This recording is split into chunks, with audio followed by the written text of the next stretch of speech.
నియోజకవర్గ సమన్వయకర్తగా నేను ఈ బద్వేలు నియోజకవర్గం మీద దృష్టి పెట్టాలనే ఉద్దేశంతో ఈరోజు నాయకులతో కలిసి ఈ సమావేశం ఏర్పాటు చేయడం జరిగింది.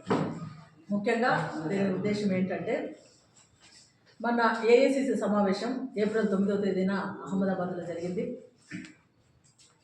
ఏఐసిసి అధ్యక్షులు కేంద్ర మన మల్లికార్జున్ ఖర్గే గారు, అదేవిధంగా లోక్సభ ప్రతిపక్ష లీడర్ రాహుల్ గాంధీ గారు, సోనియా గాంధీ గారు, తర్వాత వివిధ సీనియర్ నాయకులు వేణుగోపాల్ గారు, వీరందరూ నాయకత్వంలో ఒక సమావేశం ఏర్పాటు చేసి ఒక తీర్మానం తీసుకోవడం జరిగింది. ప్రస్తుతం ఉన్న పరిస్థితులను బట్టి గత 3 టర్ములుగా బీజేపీ ప్రభుత్వం అధికారంలోకి వచ్చిన తర్వాత ఏమేమి మనకు ఏమి ల్యాబ్స్ జరిగినాయి, ప్రస్తుత పరిస్థితి ఏ విధంగా ఉంది, ఏ రకంగా ప్రజల క్షేమానికి మనము పనిచేయాలనే ఉద్దేశంతో ఒక రాజ్యాంగ పరిరక్షణ ప్రచార ఉద్యమం అనేది ఏర్పాటు చేయడం జరిగింది. అందులో భాగంగా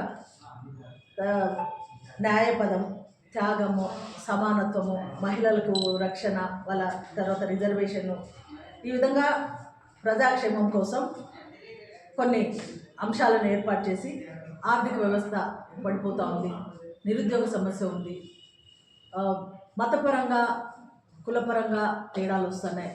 ఇవన్నీ తొలగించుకోవాలంటే ప్రజల్లోకి ఉన్న సమస్యలను తీసుకెళ్ళి సమిష్టిగా ఈ సమస్యలను తొలగించుకుంటూ కాంగ్రెస్ పార్టీ గతంలో ఏం చేసింది, కాంగ్రెస్ పార్టీ ద్వారా జరిగినటివన్నీ ఏంటి, కాంగ్రెస్ పార్టీ ఏం చేయబోతుంది, ప్రజాక్షేమం కోసం ఏం చేస్తారు అనే దాన్ని పబ్లిక్లోకి ప్రజల్లోకి తీసుకువెళ్ళాలనే ఉద్దేశంతో రాష్ట్ర స్థాయిలోనూ, జిల్లా స్థాయిలోనూ, అదేవిధంగా నియోజకవర్గ స్థాయిలోనూ, మండల స్థాయిలోనూ సమావేశాలు ఏర్పాటు చేసి ప్రజల్లోకి ఈ సమస్యలన్నీ తీసుకువెళ్ళి చేయాలనే ఉద్దేశంతో మేము ఈ నెల నుంచి ప్రోగ్రామ్స్ స్టార్ట్ చేయబోతా ఉన్నాం.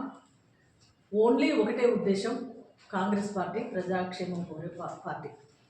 ఇంతవరకు మనం చూసినాం, ఇప్పుడు పార్లమెంట్లో బిల్లు ప్రవేశపెట్టిన కులగణన గురించి, దాని గురించి మా నాయకుడు రాహుల్ గాంధీ గారు గత 10 సంవత్సరాలుగా పోరాడుతూనే ఉన్నారు. 10 సంవత్సరాలకు ఒకసారి కులగణన చేయాలా, సమాజంలో సమానత్వం రావాలంటే కేవలము ఒక లైన్ వరకు 50% రిజర్వేషన్ అని కాదు, మొత్తం కులగణన చేసిన తర్వాత ఎవరెవరి పరిస్థితిని బట్టి చూసి ఆదివాసులు కావచ్చు, ఎస్సీలు కావచ్చు, తర్వాత ఆర్థికంగా వెనుకబడిన వారు కావచ్చు, బ్యాక్వర్డ్ క్యాస్టెస్ కావచ్చు, ఎవరు అని అది లేకుండా అందరికీ సమానంగా ఈ రిజర్వేషన్ అంది ప్రజలందరూ బాగుండాలనే ఉద్దేశంతో దీనికోసం పోరాడినప్పుడు రాజీవ్ గాంధీ గారిని ఎంత హేళన చేసినా కూడా ఆయన భరించి మీరు ఎంతన్నా హేళన చేయండి కానీ ఇది మాత్రం తప్పకుండా చేపట్టాలని ఒకటే పట్టుదలతో ఉన్నారు.